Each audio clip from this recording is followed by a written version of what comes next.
The message arrived on a cold morning at Terran Command Headquarters.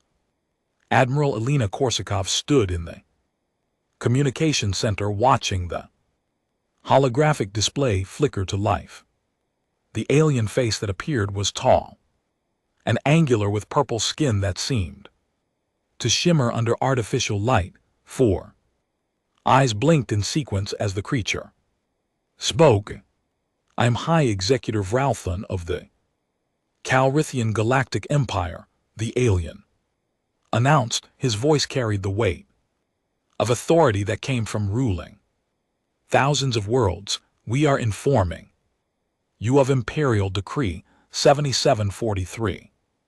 The 12 star systems you call the border worlds now fall under our expansion zone. You have 30 standard days to evacuate all human presence. Failure to comply will result in forced integration into the Empire."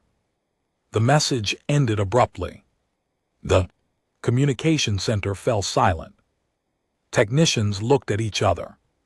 Nervously, some whispered, others simply stared at their screens. Elena had seen war before.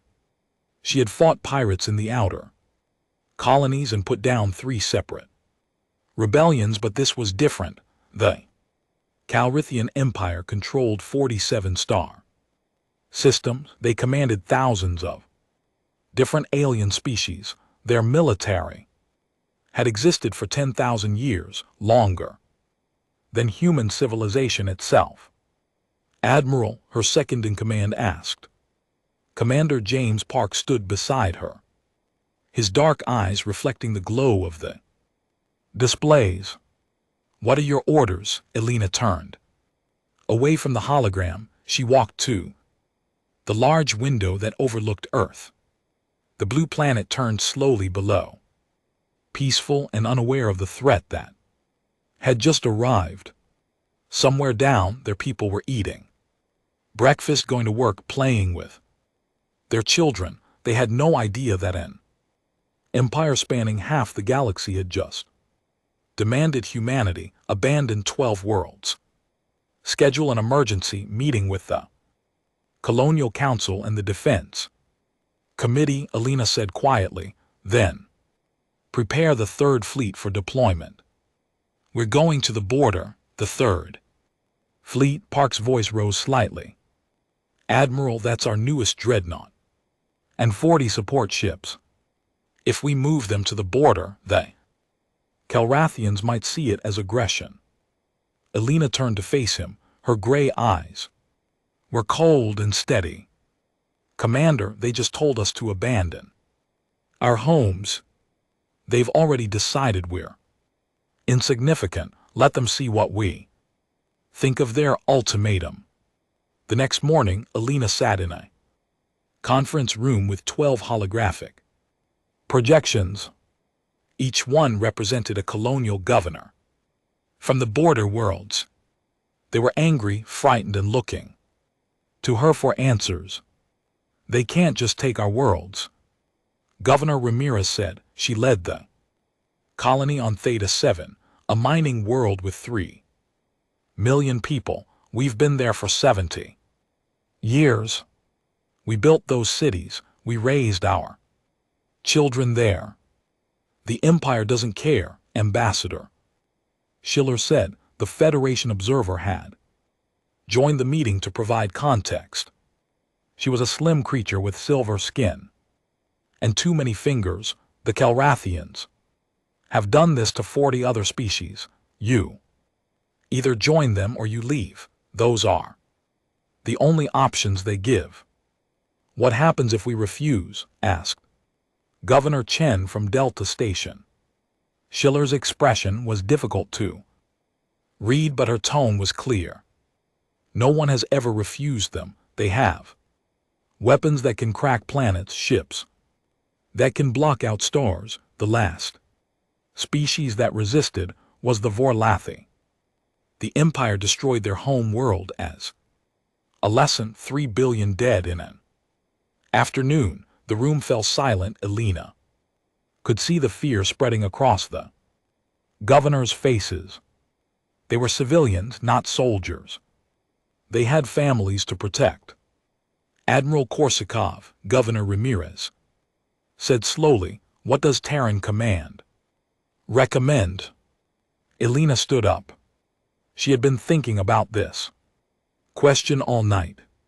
She had reviewed every military report, every tactical analysis, every probability calculation. The numbers were clear.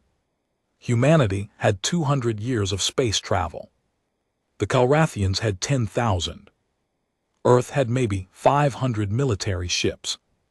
The Empire had fleets beyond counting. But she had also studied human history. She knew what her species was capable of. When pushed into a corner, "We fight," Elena said simply. The governors erupted in protest. Voices overlapped, some shouting, others pleading. Ambassador Schiller simply stared at Elena, as if she had gone insane. "You can't be serious," Governor Chen said. "They'll destroy us, maybe," Elena admitted. "But I've read the reports on the Empire.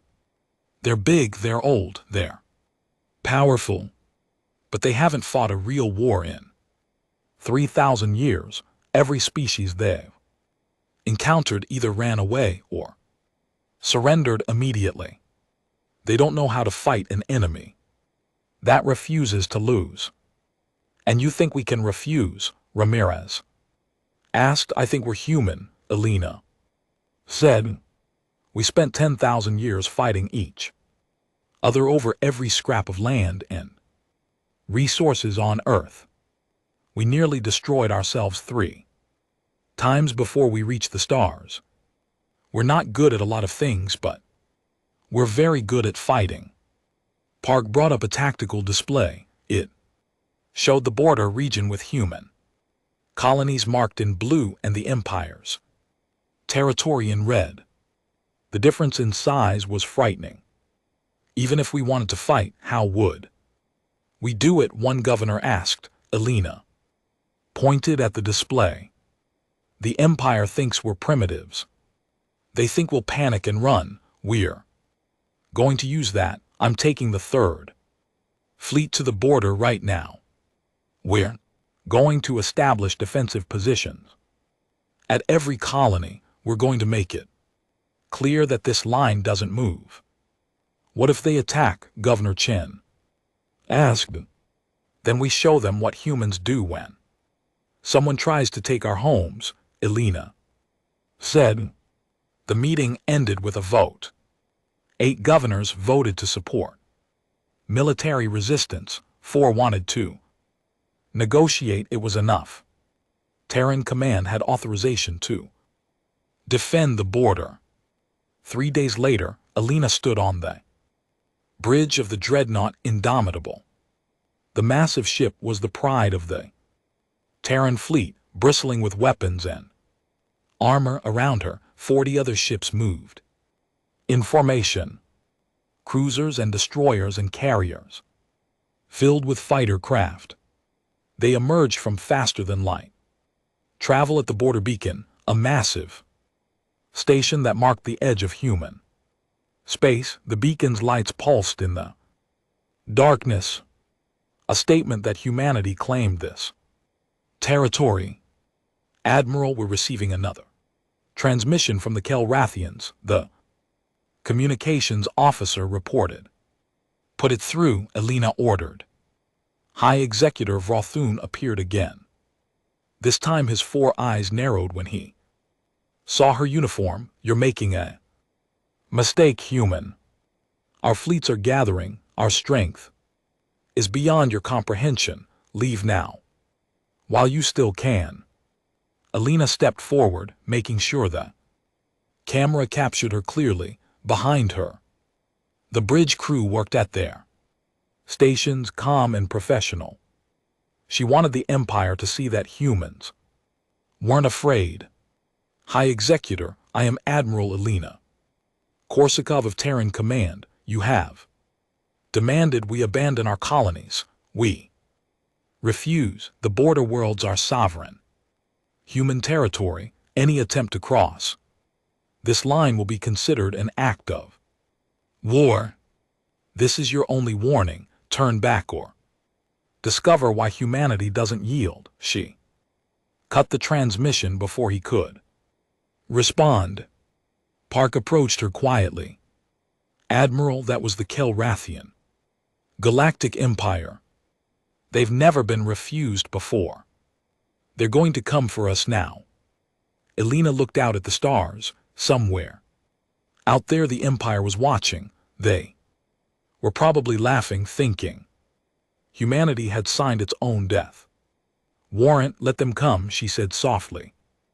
The line holds here. The Indomitables. Engines hummed with power. Around the fleet, defensive drones deployed. Sensor arrays swept the darkness. Every ship went to combat. Readiness. The border was drawn. The ultimatum was rejected. Whatever happened next would echo across the galaxy for generations. Elena didn't know if humanity could win this fight, but she knew with absolute certainty that they would fight it anyway. That was what humans did. They stood at the edge of the impossible and dared it to push them back. The galaxy was about to learn a lesson. It had forgotten over 10,000 years of peace. Some species would run from overwhelming force, some would negotiate, some would surrender. Humans did none of these things. They simply drew a line and said, no. 29 days passed. The Kelrathi Empire kept its word. On the morning of the 30th day, sensors across the border lit up with contacts. 300 ships emerged from faster than light travel in the Theta 7 system. Captain Marcus Webb stood on the bridge of the destroyer Defiant, watching the sensor display fill with red markers. Each marker represented a Kelrathi warship. They came in neat formations, massive vessels that dwarfed his single destroyer. The smallest of their ships was twice the size of the Defiant. Captain were being hailed. His communications officer reported. The young woman's voice stayed steady, but Webb could see her hands shaking slightly. Put it through. The Kelrathi fleet commander appeared on screen. He was shorter than high. Executor Varel Thun, with darker purple skin marked by ritual scars. His name translated as something close to War Leader Krafna. Human vessel, you are violating Imperial expansion protocols. Power down your weapons and prepare to be boarded. Your crew will be relocated to a processing center. Resistance is futile and will result in your destruction. Webb looked around his bridge. He saw 19 crew members, most of them young, all of them volunteers who had asked to serve on border patrol. They knew what they were signing up for. They knew the risks. War Leader Krafna. Webb replied calmly, you are violating sovereign Terran space. This system is under the protection of Terran Command. This is your only warning. Turn your fleet around and leave. Krafna's expression changed. For a moment, Webb saw genuine confusion on the alien's face. Then the war leader began to laugh. The sound was harsh and grating through the translator. One ship, Krafna said between laughs. One tiny ship threatens 300 Imperial vessels. Your species is even more foolish than we believed. We will take your ship as a trophy. Your bravery, while misguided, deserves to be remembered. My bravery, Webb smiled, though there was no humor in it. War Leader, I'm not brave. I'm just human. There's a difference. He cut the transmission and turned to his crew. Weapons, what's our status? All railgun arrays charged and ready. Captain, the weapons officer reported. Lieutenant Sarah Chen had designed half the systems on this ship herself. We're locked onto priority targets. Helm, emergency burn on my mark. Navigation, plot micro jumps for hit and run. The Calrathian fleet began moving. Forward they came slowly, confidently.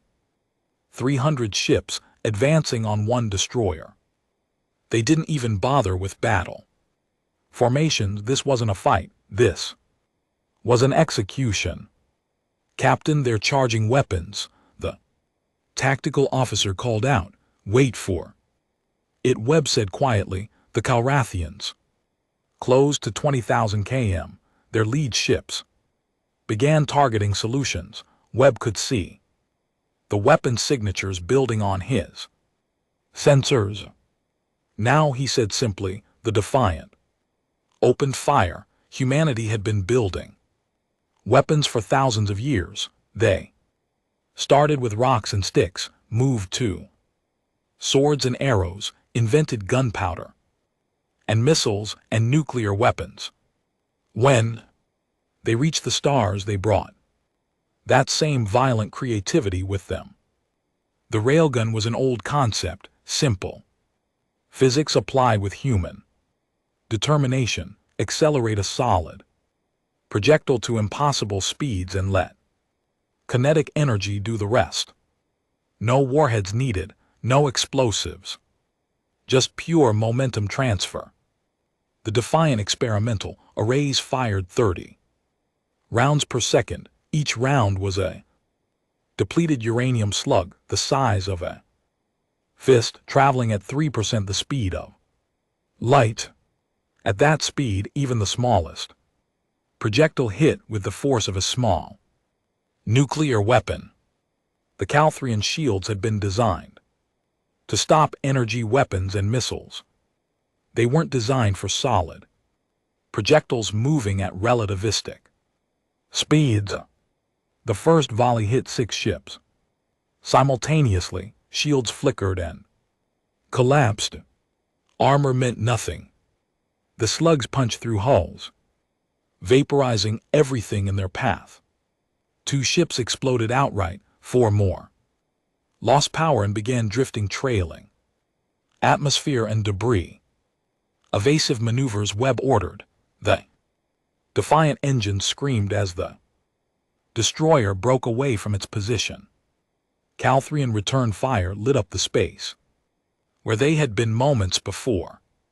Targets acquired, Chen reported, firing. Another volley, another 6 ships crippled or destroyed. The Calthrians had never faced weapons like this. Their doctrine assumed energy shields could protect them.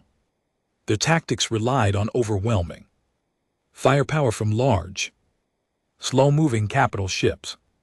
The Defiant was small, fast, and hitting far above its weight class. Captain, detecting massive energy spike, the sensor officer called out. They're bringing their dreadnoughts forward. Webb checked the display. 4 massive ships, each one the size of a city, were moving to engage. Their weapons could turn a planet into ash. One hit would vaporize the Defiant. Time to leave, Webb said. Navigation, execute. Micro jump, take us to rally point. Delta. The Defiant vanished into faster-than-light travel, leaving the stunned Calrathian fleet behind. Warlord Krathna stared at the tactical display in disbelief. 12 ships destroyed, 28 more damaged. All from one human destroyer. Impossible, pursue that ship. Ordered, all vessels converge on its last known vector. Warlord, we're detecting multiple new contacts, his sensor operator reported. 100, 200, 400 contacts and rising. Krathna felt something he hadn't experienced in 300 years of military service: fear. The human Third Fleet emerged from stealth. Admiral Korsakov had positioned them in a wide sphere around the system, waiting The Defiant had been bait and the Calrathians had taken it eagerly. Now they were surrounded. All ships weapons free, Alina ordered. From the Indomitable, execute attack. Pattern Sigma. The battle that followed was brutal and short. The Calrathian fleet had numbers, but the humans had planned every second of this engagement. Destroyers equipped with railguns swept the flanks. Cruisers launched swarms of missiles that overwhelmed point defenses. The Indomitable itself fired its main cannon, a maser array that could cut through shields like they weren't there. The Calrathians fought back. Their weapons were powerful, refined. Over thousands of years, they destroyed 15 human ships in the first 10 minutes. But they were fighting an enemy that didn't fear death, and that made all the difference. Human ships that took critical damage didn't retreat, they accelerated toward enemy vessels and rammed them. Crew members stayed at their stations, even as ships came apart around them, firing weapons until the last possible second. 2 hours into the battle, Warlord Krathna gave the order to retreat. His fleet had been reduced to less than 100 ships. The humans had lost 40 vessels but showed no signs of stopping as the surviving Calrathian ships fled into faster-than-light travel. Krathna recorded a message for High Executor Vralthun. The humans fought like nothing we have ever encountered. They do not value their lives over victory. Their weapons are crude but effective.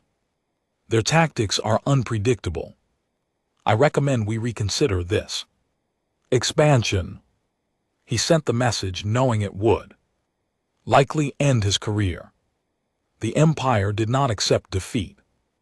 On the bridge of the Indomitable, Elaine watched the enemy fleet disappear. Around her, the crew erupted in cheers. They had won. Against impossible odds, they had won. But Elena didn't celebrate. She knew this was just the beginning. The Empire would be angry now. They would come back with more ships, more weapons, more determination. Commander Park, she said quietly. Yes, Admiral, get me Terran command. Tell them we need every ship, every weapon, every soldier we can spare. The Empire will return, and when they do, they won't underestimate us again. She looked out at the stars, at the debris field where 40 human ships had died defending their home. Their crews had known the risks. They had fought anyway, and Park tell the shipyards to start building more destroyers like the Defiant, a lot more. Across the galaxy, the news spread quickly. The Calrathian Empire, undefeated for 10,000 years, had lost a battle to species barely 2 centuries old. Governments watched. Military analysts studied the engagement. Traders began calculating new routes that avoided human space. Ambassador Schiller sent a report to her superiors. It concluded with a simple assessment. The humans cannot win this war, but they may not lose it either. The Empire has awakened something dangerous. At border stations across human space, crews prepared for the next assault. They strengthened defenses, stocked ammunition, said goodbye to loved ones. They knew what was coming. The galaxy was about to witness something it hadn't seen in millennia. A real war. Not a conquest, not an integration.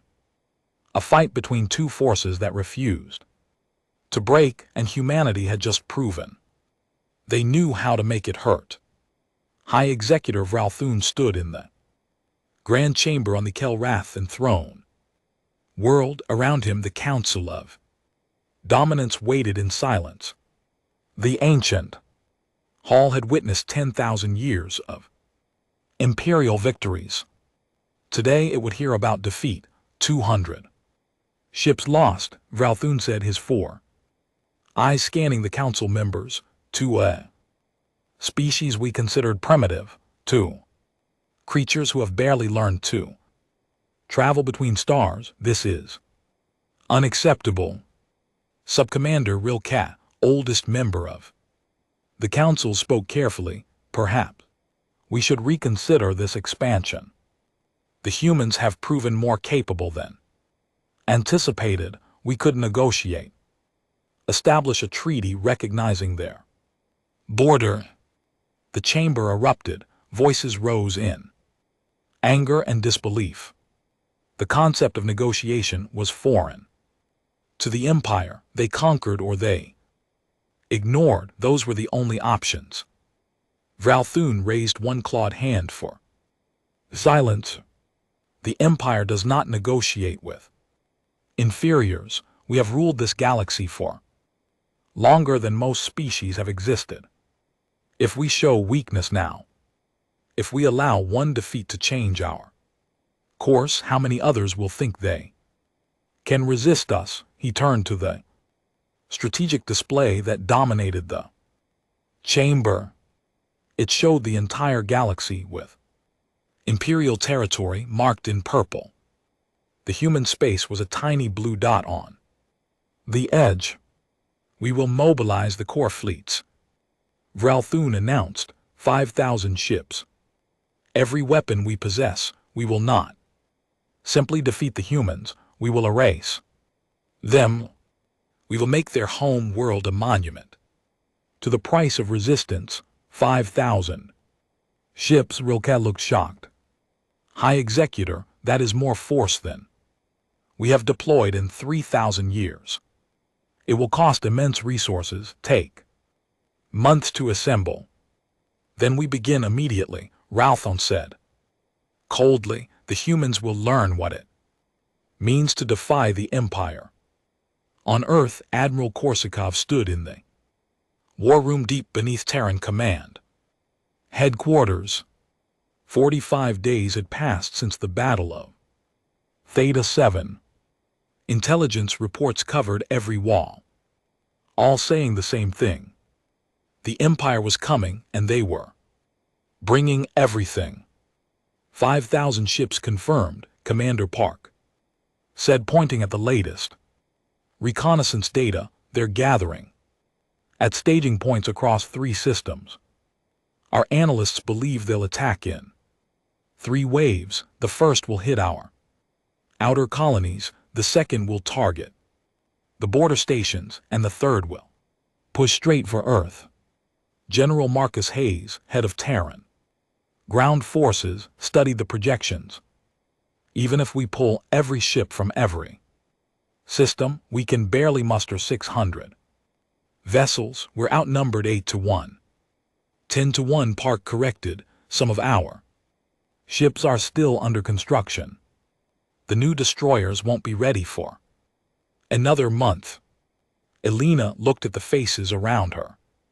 These were the best military minds humanity had produced, generals and admirals who had spent lifetimes studying warfare, and every single one of them knew the numbers didn't add up. We can't win a straight fight, Elena said simply, so we don't fight straight. What do you propose? Hayes asked. Elena pulled up a new display. It showed the border systems, but now they were marked with different symbols. Red for minefields, blue for automated defense platforms, green for mobile strike groups. We turn every colony into a fortress. We mine every approach vector. We fill space with weapons that don't need crews. For every ship they bring, we'll have 10,000 automated systems waiting to kill it. That will take enormous resources. Someone objected. Then we use every resource we have. Elena shot back. Every mining station, every construction yard, every factory, on every world. We've been at peace for 50 years. We've built a civilization, now we turn that civilization into a weapon, and if it's not enough, General Hayes asked. Quietly, Elena's expression hardened. Then we make them pay for every meter of space. We make them bleed for every colony. We make them remember that humans don't surrender. She pulled up footage from the Battle of Theta 7, showing the moment Captain Webb's defiant opened fire. The Empire thinks they know warfare because they've conquered so many species. But those species always ran or surrendered. They never fought back. We're going to teach the Calrithians what real war looks like. The meeting continued for 6 hours. Plans were drawn up, resources allocated, and orders sent to every corner of human space. Earth's orbital shipyards moved to triple shift. Mining colonies began producing nothing but military-grade materials. Even civilian ships were being retrofitted with weapons. In the Theta 7 colony, Governor Ramirez addressed her people through planet-wide broadcast. 3 million faces looked up at screens, listening. The Empire is coming, she said without softening the truth. They're bringing thousands of ships. They intend to take our world or destroy it. Terran Command has offered evacuation. Any civilian who wants to leave will be transported to Earth. She paused, watching the crowd's reaction. Some people looked frightened. Others looked angry. All of them looked determined. But I'm not leaving, Ramirez continued. This is my home. I raised my daughter here. I buried my husband in the cemetery on the northern continent. I'm not abandoning it to some empire that thinks they can take whatever they want. She gestured to the screen behind her, showing construction crews working around the clock. Those of you who choose to stay, we're going to fight. Not as soldiers, we're not military, but we can help. We can build defenses. We can operate automated systems. We can make it so expensive to take this world that the Empire wishes they never tried. The response surprised even Ramirez. 80% of the population voted to stay. They couldn't all fight, so the children and elderly were evacuated.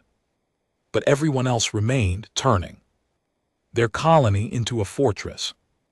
Similar scenes played out across all 12 border worlds. Civilians became militia.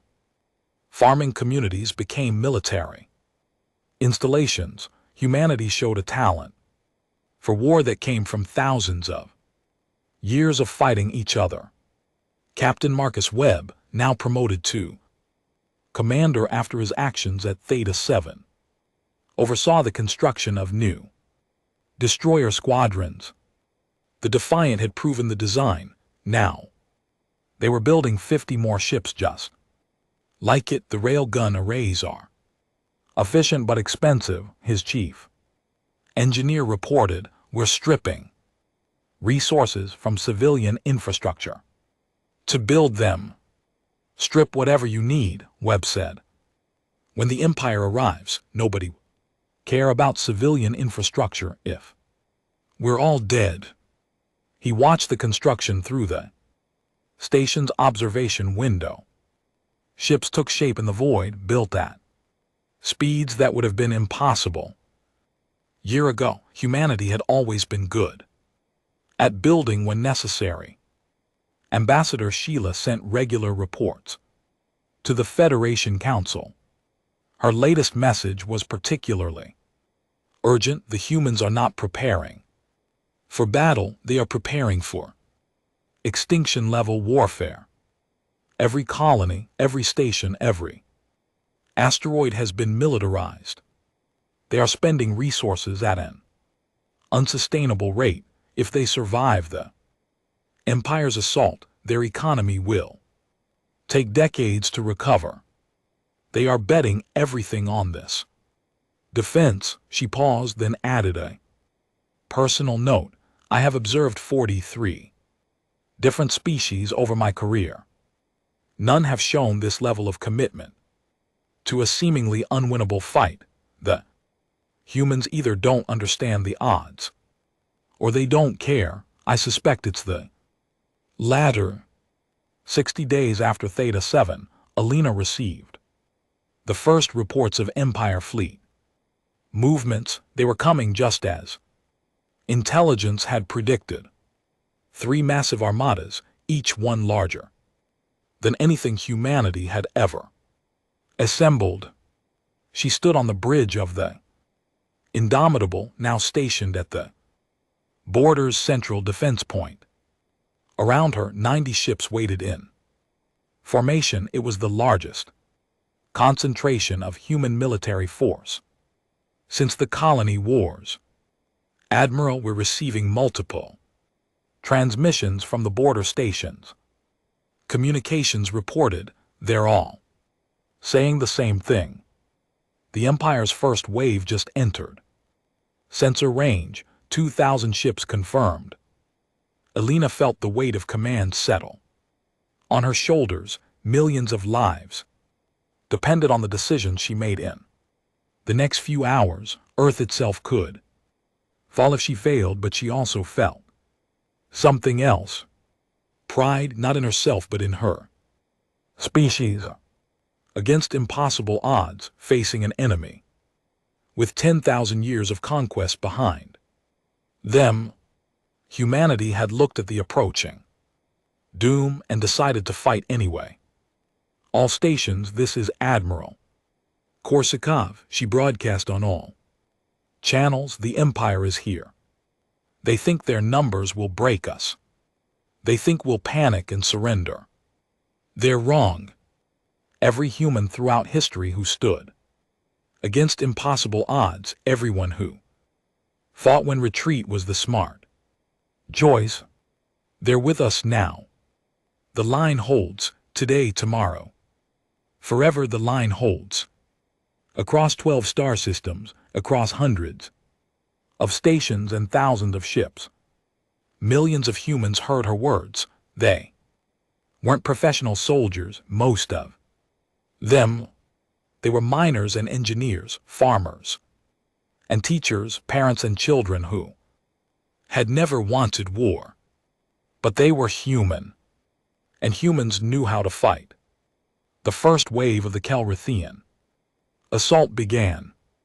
2,000 ships crossed the border heading for the outer colonies. They expected resistance. They expected a battle. They got a massacre. The humans had turned space itself into a weapon. Every kilometer was watched, mined and defended.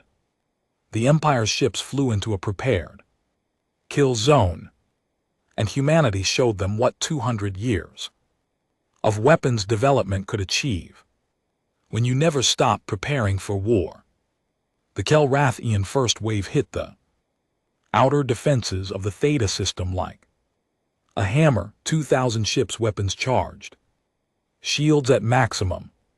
War leader Krathna, given a chance to redeem himself, led the assault. He expected the humans to meet him with their fleet, to fight ship to ship in honorable combat. Instead, he flew into hell. The first mines detonated when his vanguard was 50,000 kilometers from the colony. They weren't traditional explosives. Humans had spent 60 days building something worse, nuclear-pumped lasers.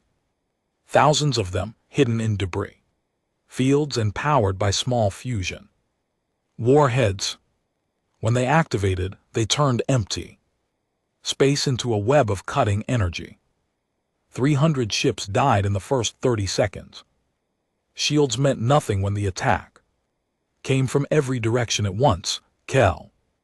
Rathian vessels that had survived 1,000 battles simply came apart, cut into pieces by invisible beams of coherent light. Evasive action, Krathna screamed, but There was nowhere to go. The minefield extended for millions of kilometers.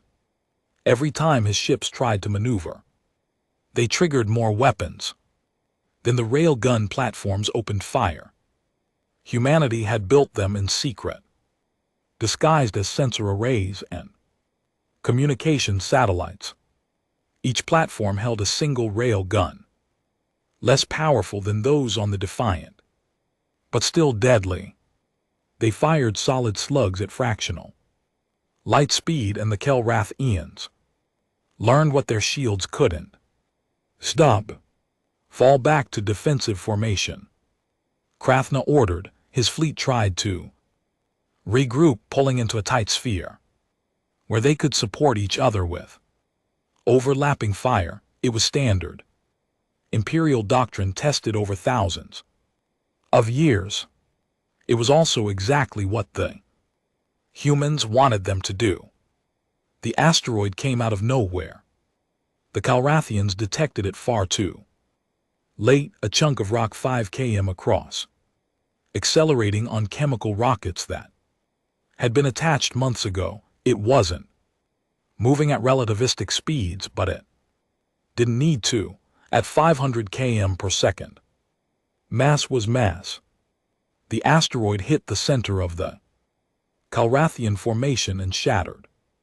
Fragments tore through shields and armor. Ships that survived the initial impact found themselves trapped in a debris field traveling at lethal velocity. Hundreds more vessels died, crushed or torn apart by simple kinetic force.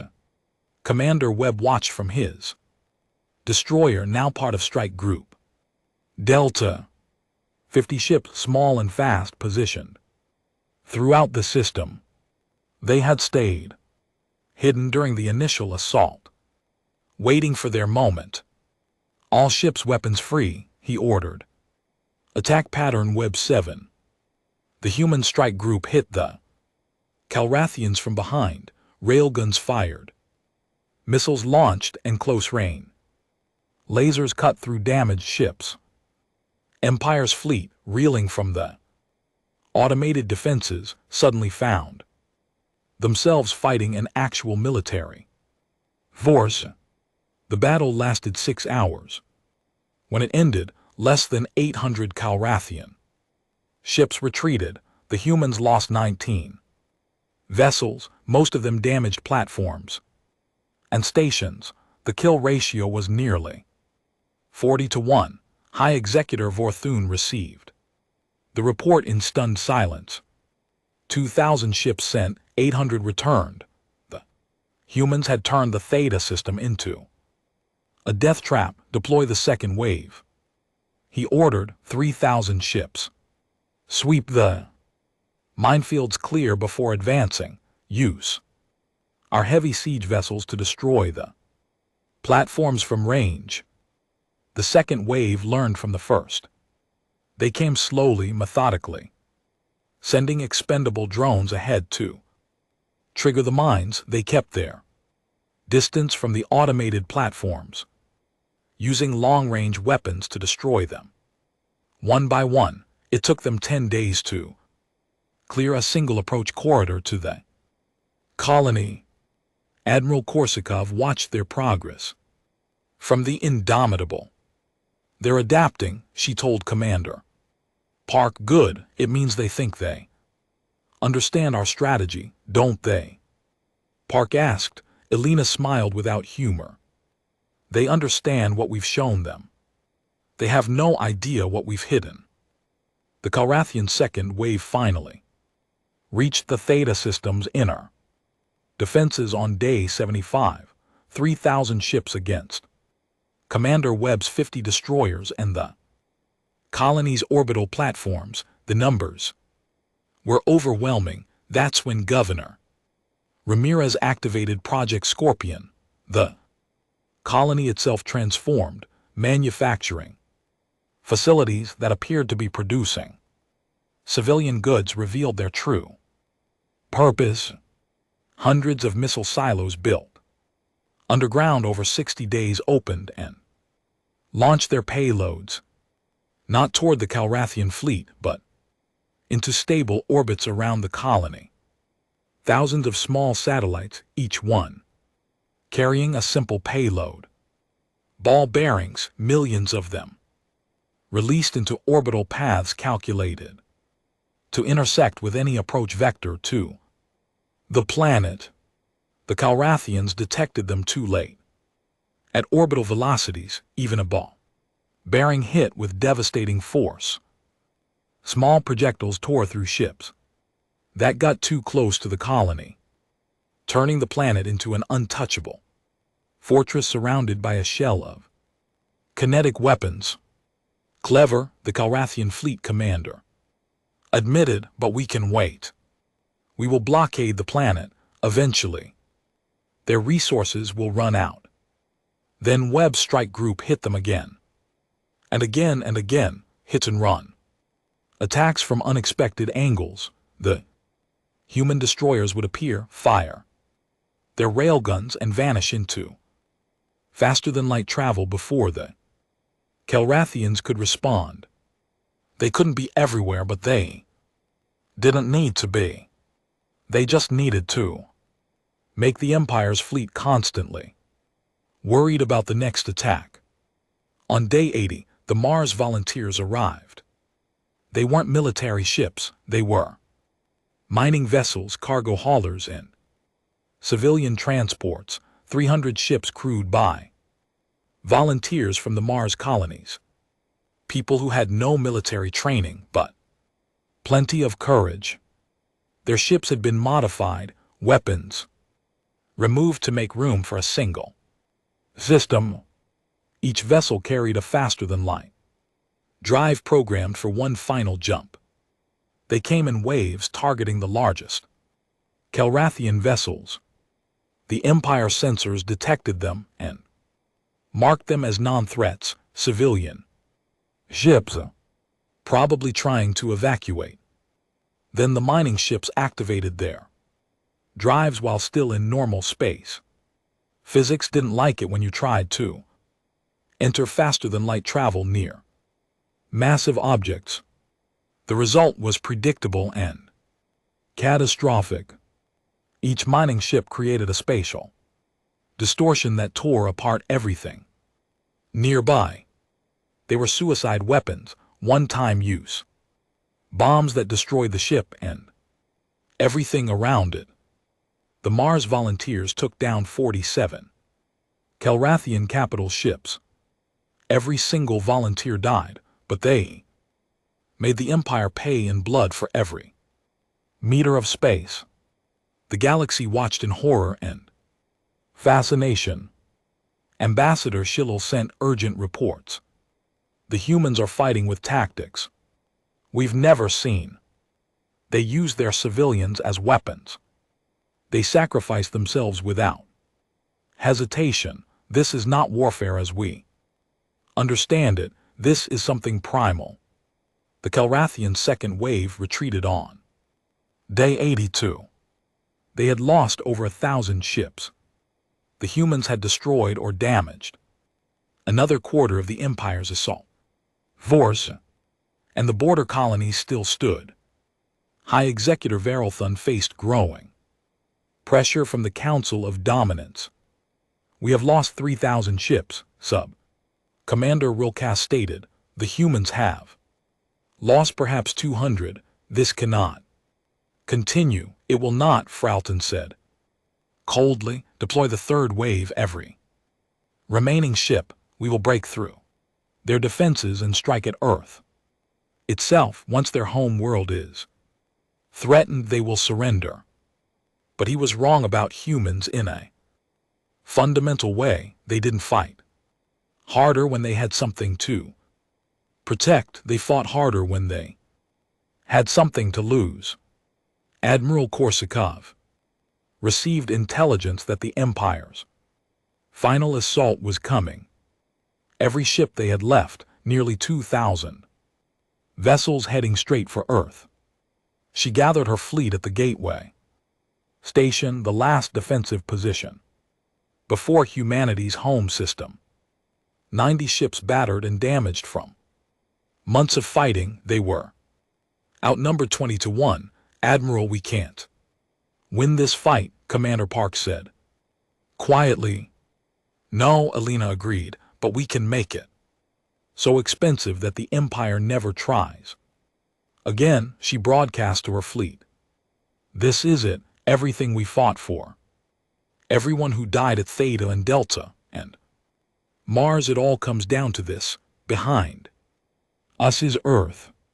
4 billion people who don't know how close they came to extinction. Ahead of us is an empire that thinks conquest is. They're right. She paused, looking at the faces on the screens, young faces. Mostly people who should have been living peaceful lives. They're wrong. Alina continued, we're going to prove them wrong. The line holds here at Gateway Station.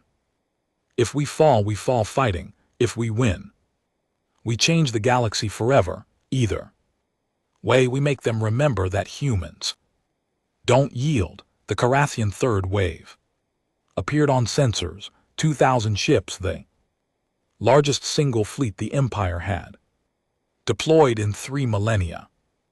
They came in battle formation, shields overlapping, weapons charged. At Gateway Station, 90 human ships waited behind them. Earth turned peacefully in space, unaware of the apocalypse approaching. Commander Webb's destroyer, patched up after 4 major battles, took position at Alina's side. Governor Ramirez commanding a armed civilian cruiser crewed by Theta colonists held the left flank. The Mars Memorial Squadron, named for the volunteers who died, held the right. All ships, Alina said softly, for Earth, for humanity, for everyone we've lost. Fire. The Battle of Gateway Station began. It would last 3 days, and when it ended, the galaxy would never see humanity the same way again. Day 1 of the Battle of Gateway Station was pure chaos. The Calrathian fleet came in hard and fast, trying to overwhelm the human defenses through sheer numbers. 2,000 ships against 90. The mathematics should have been simple, but mathematics didn't account for human determination. Admiral Korsakov's fleet didn't try to hold a line. Instead, they flowed like water, moving through the Calrathian formation in small groups. Destroyers equipped with railguns would appear, fire devastating salvos, then vanish behind the cover of larger ships. Cruisers launched missile swarms that confused sensors and overwhelmed point defenses. Even damaged ships contributed, using their last power to ram enemy vessels or detonate their reactors at close range. High Executive Ralthon watched the battle from his command ship, the Imperial Glory, a massive dreadnought that had never seen defeat in 800 years of service. He couldn't understand what he was witnessing. They're not following any tactical doctrine, his tactical officer reported, confusion clear in his voice. Every ship operates independently. There's no unified command structure. We can target, then destroy them all. Vralthon ordered, concentrate fire, eliminate their vessels one by one. But the humans wouldn't stay still long enough to be eliminated. They fought like they had trained for this their entire lives, because in a way they had. Every human grew up learning about Earth's wars, about desperate last stands and impossible victories. They carried that history in their blood. Commander Webb's destroyer took heavy fire in the first hour. His shields failed, his armor cracked, and half his crew died when a Calrathian energy weapon carved through the engineering section. But the Defiant kept fighting. Webb redirected all power to weapons and engines, turning his ship into a missile with rail guns attached. "Captain, we've lost life support on decks 3 through 7. His first officer reported. The woman's face was covered in blood from a head wound, but she stayed at her station. "Reactor is at critical levels. We have maybe 10 minutes before containment fails. Then we make those 10 minutes count." Webb said calmly. He targeted the nearest Calrathian heavy cruiser. Helm ramming speed, the Defiant accelerated toward the enemy ship. Calrathian point defenses tore into the destroyer, but Webb's ship was already dead. It was just moving fast enough to take someone with it. The collision destroyed both vessels. The explosion lit up the battlefield for a brief moment, bright enough to be seen from Earth's surface. Commander Marcus Webb died doing what he had done since the war began, fighting. Admiral Korsakov saw the explosion and felt something cold settle in her chest. Webb had been a good officer, a good man. He deserved better than dying in the void of space. But there was no time for grief. The battle continued. Admiral, we're down to 70 ships. Commander Parker reported. His uniform was torn and smoke filled the bridge from a fire in the ventilation system. The Indomitable had taken enormous damage, but it still fought. The Calrathians have lost about 300 vessels, but they're adjusting their tactics. They're trying to surround us. Helena looked at the tactical display. Park was right. The Empire fleet was spreading out, trying to encircle the human forces and eliminate them through concentrated fire from all directions. "Signal all ships," Elena ordered. "Fall back to Earth's orbital space. We're going home." The retreat wasn't a surrender. It was a calculated move. The humans pulled back toward Earth, and the Calrathian fleet pursued. They thought they had won. Thought the humans were finally breaking. They crossed into Earth's orbital defense perimeter on day 2 of the battle. Earth had spent 90 days preparing. Every orbital station had been armed. Every satellite had been repurposed. The moon's construction facilities had been building weapons platforms around the clock. Earth itself had transformed from a peaceful world into a fortress. When the Calrathian fleet entered firing range, the entire planet opened fire. Thousands of weapons, from the smallest point defense laser to massive orbital rail guns that used Earth's own rotation to add velocity to their projectiles. The humans had turned their home world into a weapon, and they used it without hesitation. The Calrathian fleet took catastrophic losses. Ships that had survived months of fighting died in seconds, torn apart by weapons fire from every direction. High Executive Ralthun watched his fleet disintegrate around him. "Withdraw," he ordered, his voice hollow. "All ships, emergency. Faster than light travel. Get us out of this system." But Admiral Korsakov wasn't done. She had kept one secret in reserve, one final weapon. Project Prometheus had been under development since the war began. A theoretical weapon that military scientists said was possible but dangerous. "Deploy Prometheus," Elena ordered. Quietly, in orbit around Earth, hidden among the defense platforms, a weapon unlike anything the galaxy had seen before. Activated, it was simple in concept. Take a solid mass, any mass would do. Accelerate it using a massive electromagnetic launcher. Keep accelerating it until it reached a significant fraction of light speed. Then release it. The projectile was a tungsten rod 3 m long and 1.2 m wide. Nothing special about it except the speed. When it launched, it was traveling at 90% the speed of light. At that velocity, the rod had more kinetic energy than most nuclear weapons. It didn't need explosives.